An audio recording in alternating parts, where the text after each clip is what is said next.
നമുക്ക് വേദയുടെ വിക്രത്തിന്റെ നല്ലൊരു വിശേഷം കേട്ടാലോ? അതിനു മുമ്പായിട്ട് ആദ്യമായി കാണുന്നവരുണ്ടെങ്കിൽ ചാനൽ ഇഷ്ടപ്പെട്ട ഒന്ന് സബ്സ്ക്രൈബ് ചെയ്യാൻ മറക്കരുത്. വീഡിയോ ഇഷ്ടപ്പെടുവാണെങ്കിൽ ലൈക്ക് ചെയ്യാനും നിങ്ങളുടെ വിലയേറിയ അഭിപ്രായങ്ങളൊക്കെ രേഖപ്പെടുത്താനും മറക്കരുത് കേട്ടോ. നമുക്ക് നേരെ നമ്മുടെ വിശേഷത്തിലേക്ക് പോയാലോ? അങ്ങനെ നമ്മൾ കാണുന്ന രാധ കോടതിയിലേക്ക് വരുന്നുണ്ട്. ഈ സമയത്താണ് വേദ എവിടെ ഇരിക്കുന്നുണ്ട്. വേദയുടെ അരിയിലേക്ക് പോയി രാധ ഇരിക്കുകയാണ്. പക്ഷേങ്കിൽ വേദ അപ്പോഴേക്കും എഴുന്നേറ്റു. രാധയുടെ കണ്ണൊക്കെ നിറഞ്ഞു വരുന്നുണ്ടായിരുന്നു. പക്ഷേങ്കിൽ രാധ വിട്ടില്ല. രാധ വേദയുടെ കയ്യിലേക്ക് അങ്ങോട്ട് കയറി പിടിച്ചു. എന്നിട്ട് പറഞ്ഞു, എനിക്ക് സംസാരിക്കാനുണ്ടെന്ന് പറയണം. ഇത് കേട്ടുകഴിഞ്ഞപ്പോൾ വേദ പറഞ്ഞു, നിനക്ക് എന്താ രാധ സംസാരിക്കാനുള്ളതെന്ന് ചോദിക്കാം. എനിക്ക് സംസാരിക്കണമെന്ന് പറഞ്ഞിട്ട് രാധ പറഞ്ഞു, അതെ വേറൊന്നുമല്ല, നീ വിക്രത്തിനെതിരായിട്ട് കോടതി മൊഴി കൊടുക്കില്ലെന്ന് പറയണം. അത് കേട്ടുകഴിഞ്ഞപ്പോൾ വേദ പറഞ്ഞു, അതെ അത് എൻ്റെ ഇഷ്ടമാണ്, എന്ത് ചെയ്യണമെന്ന് ഞാൻ തീരുമാനിക്കാം, ആരുടെ ഉപദേശങ്ങളും കാര്യങ്ങളൊന്നും എനിക്ക് വേണ്ടാന്ന് പറയണം. ഇത് കേട്ടുകഴിഞ്ഞപ്പോൾ രാധ പറഞ്ഞു, നിനക്കറിയത്തില്ലാത്തതുകൊണ്ടാ വേദ, വിക്രം എന്തെങ്കിലും ഒരു കാര്യം ചെയ്തിട്ടുണ്ടെങ്കിൽ അതിൻ്റെ പിന്നിൽ വ്യക്തമായൊരു കാരണം കാണും. അതുകൊണ്ടാണ് ഞാൻ പറയണേ, വിക്രം തെറ്റുകാരനാണെന്ന് ഒരിക്കലും പറയില്ല. പിന്നെ അവൻ അങ്ങനെ സംഭവിച്ചിട്ടുണ്ടെങ്കിൽ, വരുൺ അങ്ങനെ സംഭവിച്ചിട്ടുണ്ടെങ്കിൽ അതിൻ്റെ പിന്നിൽ വേറെ എന്തെങ്കിലും കാരണമായിരിക്കും എന്ന് പറയാം. ഇത് കേട്ട് കഴിഞ്ഞപ്പോൾ വേദ പറഞ്ഞു, എനിക്ക് എന്താണെങ്കിലും വിക്രത്തിനെതിരായിട്ട് മൊഴി കൊടുത്തേ മതിയാവുള്ളൂ. ഇനിയിപ്പം രാധ പറഞ്ഞെന്നും പറഞ്ഞുകൊണ്ട് ഞാൻ എൻ്റെ മൊഴിയൊന്നും മാറ്റാൻ പോകുന്നില്ലെന്ന് പറയണം. രാധ പറഞ്ഞു, എനിക്കറിയാം നീ അവനോട് വൈരാഗ്യം തീർക്കുമല്ലേ, വിക്രമേണൻ വൈരാഗ്യം തീർക്കുക എന്നുള്ള കാര്യം എനിക്ക് മനസ്സിലായി. അല്ലെങ്കിലും നീ ഒരിക്കലും സ്നേഹിച്ചിട്ടില്ല. ഇത്രയും കാലം വർഷങ്ങളായിട്ട് കുഞ്ഞുനാളിൽ മുതൽ എൻ്റെ മനസ്സിൽ ഞാൻ കൊണ്ടു നടന്ന ഒരു രൂപമാണ് വിക്രമേണൻ്റെ. അറിയാലോ, വിക്രമേണൻ ഒരു പോറൽ പോലെ സംഭവിച്ചാലും എനിക്ക് സഹിക്കാൻ പറ്റില്ല. അല്ലെങ്കിലും ഇതിനു മുമ്പ് ഇങ്ങനെയായിരുന്നല്ലോ. പീഡന കേസിൽ അറസ്റ്റിലായി കഴിഞ്ഞപ്പോൾ ഞാനാണല്ലോ ജാമ്യത്തിൽ ഇറക്കാനായിട്ട് പോയെന്ന് ചോദിക്കാം. അത് കേട്ടപ്പോൾ വേദ ചോദിച്ചു, അല്ല ഇത് പറയാനാണ് ഇപ്പം നീ എന്നെ വിളിച്ചതെന്ന് ചോദിക്കാം. വേദേ, നിന്റെ കാല് ഞാൻ പിടിക്കാം. നീ വിക്രമേട്ടനെതിരായിട്ട് കോടതി മൊഴി കൊടുക്കരുത്, വിക്രമേട്ടൻ പുറത്ത് വരണമെന്ന് പറയാം. ഇത് കേട്ട് കഴിഞ്ഞപ്പം രാധയോട് വേദ പറഞ്ഞു, എൻ്റെ കയ്യിൽ നിന്ന് വിടാൻ പറയണം. അങ്ങനെ വേദ അങ്ങോട്ടേക്ക് പോകുമ്പോഴത്തേനും രാധയ്ക്ക് ഭയങ്കര സങ്കടമായി. കാരണം രാധയ്ക്ക് മനസ്സിലായി വേദ മൊഴി കൊടുക്കുന്നു. പക്ഷെ വേദയുടെ മനസ്സെന്താന്ന് രാധയ്ക്കോ അല്ലെങ്കിൽ വേറെ ആർക്കും മനസ്സിലായിട്ടുണ്ടായിരുന്നില്ല. തനിക്ക് തൻ്റെ ഭർത്താവിനെ വേണം, വിക്രമേട്ടനൊരു പോറൽ പോലെ ഏൽക്കാതെ കാത്തു സൂക്ഷിക്കണം, അതാണ് മനസ്സ് നിറയുണ്ടായിരുന്നത്. ഈ സമയത്ത് വീട്ടിൽ നിന്ന് കമല പ്രാർത്ഥിക്കുകയാണ്, എൻ്റെ ഭഗവാനെ, വേദയ്ക്ക് വിക്രമത്തിനെതിരായിട്ട് മൊഴി കൊടുക്കാനായിട്ട് തോന്നരുതേ, ഒരു കാരണവശാലും അങ്ങനെ സംഭവിക്കില്ല. ഉള്ള പ്രാർത്ഥനകളും വഴിപാടുകളും എല്ലാ നേർച്ചകളെല്ലാം നടത്തുകയാണ്. എങ്ങനെയെങ്കിലും വിക്രം ഒന്ന് ജാമ്യത്തിൽ ഇറങ്ങി വന്നാൽ മതിയായിരുന്നു. വേദ മൊഴി കൊടുത്താൽ അത് മാറുമല്ലോ. അപ്പോഴേക്കും നന്ദിനി അങ്ങോട്ടേക്ക് വന്നു. നന്ദിനി വന്നിട്ട് പറഞ്ഞു, അമ്മ ഇവിടെ ഇരുന്ന് പ്രാർത്ഥിച്ചുകൊണ്ടൊന്നും കാര്യമില്ല. വേദയല്ലേ, വേദയുടെ മനസ്സ് മാറുമെന്ന് അമ്മയ്ക്ക് തോന്നുന്നുണ്ടോ? അവളുടെ മനസ്സ് കാര്യം കട്ടിയ അല്ലേ കണ്ടു. മിക്കവാറും വിക്രത്തിനെതിരായിട്ട് മൊഴി കൊടുത്തിട്ടായിരിക്കും വരുവോളെന്ന് പറയണം. നന്ദിനി വന്നിട്ട് പറഞ്ഞു, എന്താ അല്ല നന്ദിനി അല്ല, അപ്പോഴത്തേക്ക് ശ്രീജ വന്നിട്ട് പറഞ്ഞു, എന്താ നന്ദിനി നീ ഇങ്ങനെയൊക്കെ പറയണേ, നിനക്കിത് എന്താ? അത് എരുതിയിൽ എണ്ണ ഒഴിച്ചു കൊടുക്കാൻ നന്ദിനിയെ കഴിഞ്ഞിട്ടുള്ളൂ.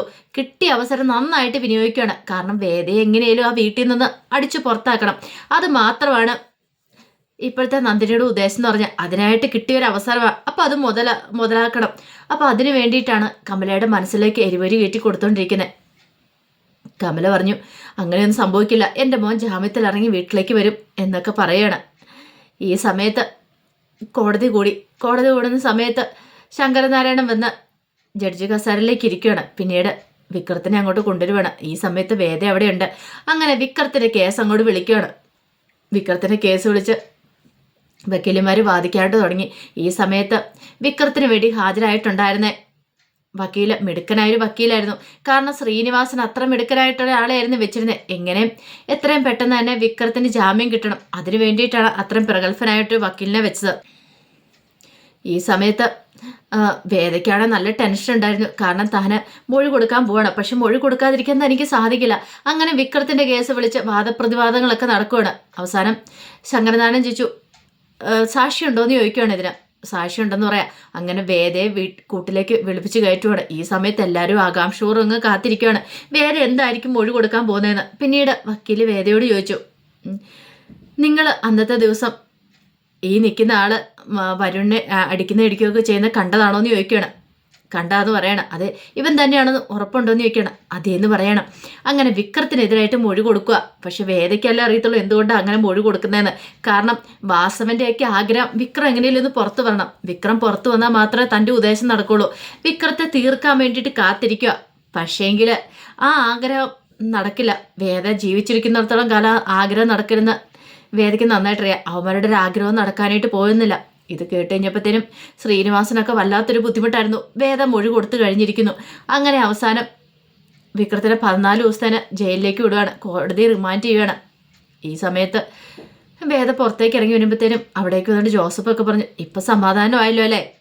ഒരു കാര്യം ഞാൻ പറഞ്ഞേക്കാം വേദ, ഇതിൻ്റെ പേരിൽ നീ ദുഃഖിക്കേണ്ട വരുമെന്ന് പറയാണ്. ഇപ്പം നീ മൊഴി കൊടുത്തു, പക്ഷേങ്കിൽ നിനക്ക് അറിയാത്ത പല കാര്യങ്ങളും ഉണ്ട്. അതറിഞ്ഞു കഴിയുമ്പോഴത്തേനും നിനക്ക് ഈ മൊഴി കൊടുത്ത തെറ്റായിപ്പോയി എന്നൊരു ചിന്ത വരുമെന്ന് പറയാണ്. അങ്ങനെ അങ്ങോട്ട് പോയി കഴിഞ്ഞപ്പോഴത്തേനും വാസവൻ അങ്ങോട്ടേക്ക് വന്നിട്ട് പറഞ്ഞു, അതെ, എന്താണെങ്കിലും കുട്ടിയുടെ മൊഴിയുടെ അടിസ്ഥാനത്തിലെ കാര്യങ്ങളൊക്കെ മുന്നോട്ട് പോകുന്നത്. ഇനിയിപ്പം മൊഴി മാറ്റി പറയാൻ നിൽക്കുകയും ചെയ്യരുതെന്ന് പറയണം. വേദ പറഞ്ഞു, ഞാനിനിയിപ്പം മൊഴി മാറ്റി പറയാനൊന്നും നിൽക്കില്ല എന്ന് പറയണം. പക്ഷേങ്കിൽ വിക്രത്തിൻ്റെ മനസ്സിൽ പ്രത്യേകിച്ചൊരിതൊന്നും തോന്നിയില്ല. കാരണം അവൾ മൊഴി കൊടുത്തതിൽ ഒരു ഇതില്ല. താൻ ചെയ്ത് ഒട്ടും കുറഞ്ഞു പോയില്ല, അല്ലെങ്കിൽ താൻ ചെയ്ത് ഒട്ടും കൂടിപ്പോയില്ല എന്നൊരു ചിന്ത മാത്രമേ വിക്രത്തിൻ്റെ മനസ്സിലുണ്ടായിരുന്നുള്ളൂ. കാരണം അവനെപ്പോലുള്ള ഒരുത്തനെ ഒരിക്കലും ജീവിച്ചിരിക്കാനായിട്ട് അർഹതയുള്ളവനല്ല. ഒരു പെണ്ണിനെ നിഷ്കരണം പിച്ചു ചീന്തിയതാ. പക്ഷെ ആ കാര്യങ്ങളൊക്കെ അറിയാവുന്ന വിക്രത്തിന് കുറച്ച് പേർക്ക് മാത്രമാണ് അറിയാവുന്നത്. ഈ പറയുന്ന വേദയ്ക്കോ ബാക്കി ആർക്കും അതിനെക്കുറിച്ച് യാതൊരു അറിവുമില്ല. കാരണം ഇതറിഞ്ഞാൽ മാത്രമേ വേദയ്ക്ക് എൻ്റെ സത്യാവസ്ഥയും കാര്യങ്ങളൊക്കെ ബോധ്യപ്പെടൂ. വേദ ഇപ്പം ചിന്തിക്കുന്നത് വേറൊന്നുമല്ല, വിക്രത്തിൻ്റെ ജീവൻ മാത്രം വേദയ്ക്ക് വേണ്ടത്.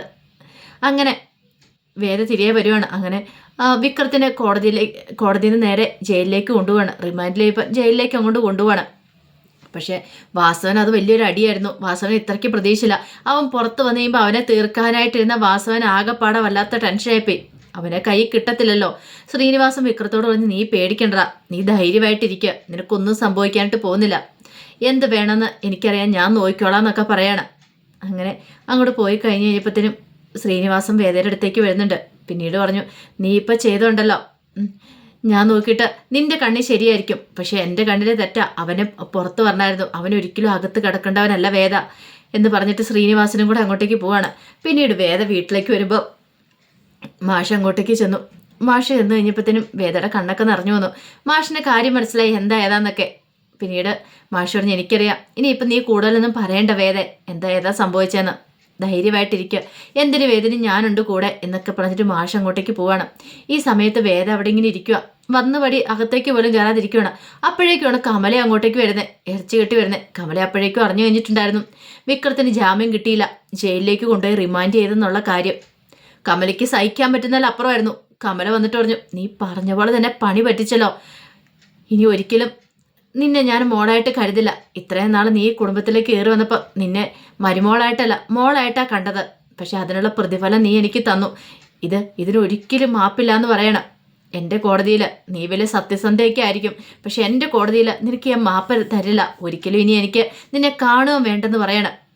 അപ്പോഴേക്കും നന്ദിനി അങ്ങോട്ട് വന്നിട്ട് പറഞ്ഞു, അല്ല നീ എന്താ ഇവിടെ ഇരിക്കുന്നത്? നീ എന്ത് ധൈര്യത്തിനടി ഇങ്ങോട്ടേക്ക് കയറി വന്നേ?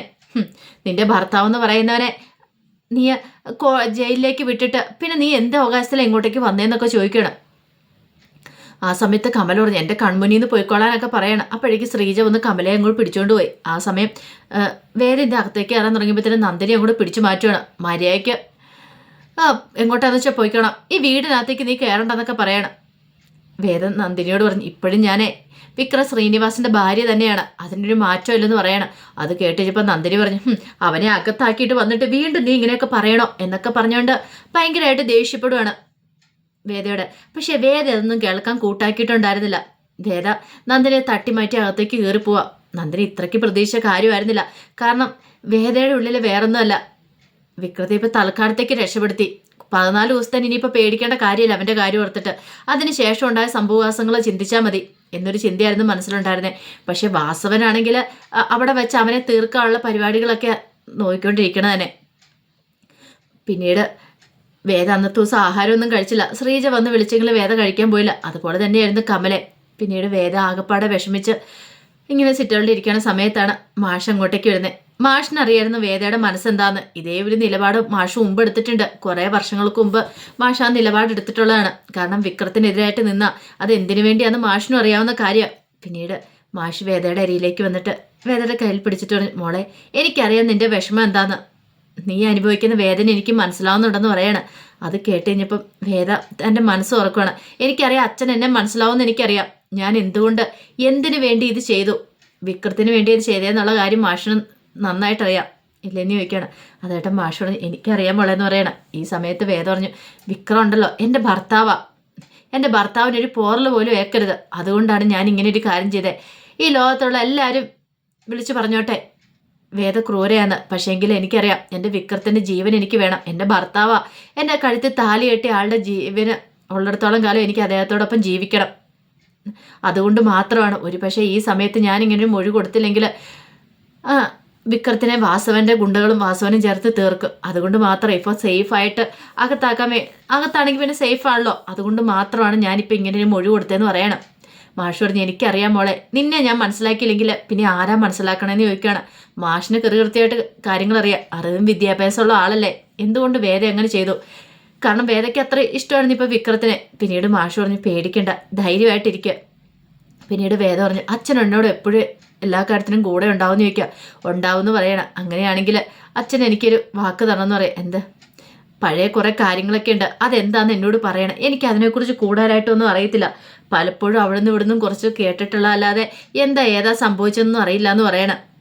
മാഷ് പിന്നീട് ഒരു നിമിഷം ആലോചിച്ചിട്ട് പറഞ്ഞു ഞാൻ പറയാം, അതിനുള്ള സമയമായിട്ടില്ല എന്ന് പറയണം. അതിനുള്ള സമയമാകുമ്പോൾ ഞാൻ നിന്നോടെല്ലാം പറയാമെന്ന് പറയണം. പിന്നീട് മാഷ് അങ്ങോട്ടേക്ക് പോയി. മാഷിന് ഉറക്കമില്ലാത്ത രാത്രിയായിരുന്നു, അതുപോലെ തന്നെ വേദയ്ക്കും. പിന്നെ 2-3 ദിവസം അവിടെ കഴിഞ്ഞു പോയി.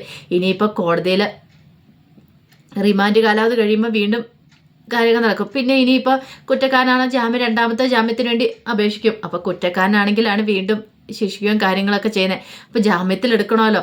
അങ്ങനെ അതിന് വേണ്ടിയിട്ടുള്ള കാര്യങ്ങളൊക്കെ ആയിരിക്കും നടക്കാൻ പോകുന്നത്. ഇനി വിക്രത്തിന് വേണ്ടി വാദിക്കാൻ വരുന്ന ദർശൻ വക്കീലായിരിക്കും. അപ്പോൾ അതിൻ്റെ വിശേഷങ്ങളുമായിട്ട് നാളെ വരാട്ടോ. അപ്പോൾ എല്ലാവരും മറക്കാതെ കയറി കാണണം. ഇനിയിപ്പോൾ അടിപൊളി വിശേഷങ്ങളൊക്കെ തന്നെയാണ്. വിക്രത്തിനെ പുറത്തിറക്കുക തന്നെ ചെയ്യും. കാരണം സത്യാവസ്ഥയൊക്കെ വേദം മനസ്സിലാക്കാൻ പോവാണ്. അപ്പോൾ ആ വിശേഷങ്ങളൊക്കെ നമുക്ക് എല്ലാവർക്കും കാത്തിരിക്കാം. നമ്മുടെ എല്ലാവരുടെയും ആഗ്രഹമായിരുന്നു വിക്രം പുറത്തു വരണം, സത്യം തെളിയണം എന്നൊക്കെ. പക്ഷെ വിക്രം പുറത്തു വരുന്നതോടൊപ്പം അവനൊരു ആപത്തും വരാൻ പാടില്ല, അവൻ സേഫ് ആയിരിക്കണം. അങ്ങനെ അവനെ പുറത്തിറക്കാനുള്ള കാര്യങ്ങളൊക്കെയാണ് ഇനി വേദ ചെയ്യാനായിട്ട് പോകുന്നത്. അതിന് വേണ്ടിയിട്ട് ദർശൻ വക്കീലെ കാണുന്നൊക്കെ ഉണ്ട്. അപ്പോൾ അതിൻ്റെ അടിപൊളി വിശേഷങ്ങൾക്കായി കാത്തിരിക്കാം. അപ്പം നാളെ തന്നെ അതിൻ്റെ ഫുൾ വിശേഷങ്ങളായിട്ട് അടുത്ത ആഴ്ചത്തെ പ്രൊമോ വിശേഷങ്ങളായിട്ട് ഞാൻ വരാട്ടോ. അപ്പം മറക്കാതെ എല്ലാവരും കയറി കാണണേ. ഒരിക്കൽ കൂടി എല്ലാവർക്കും ശുഭരാത്രി നേർന്നുകൊണ്ട് നിർത്തുന്നു. നന്ദി.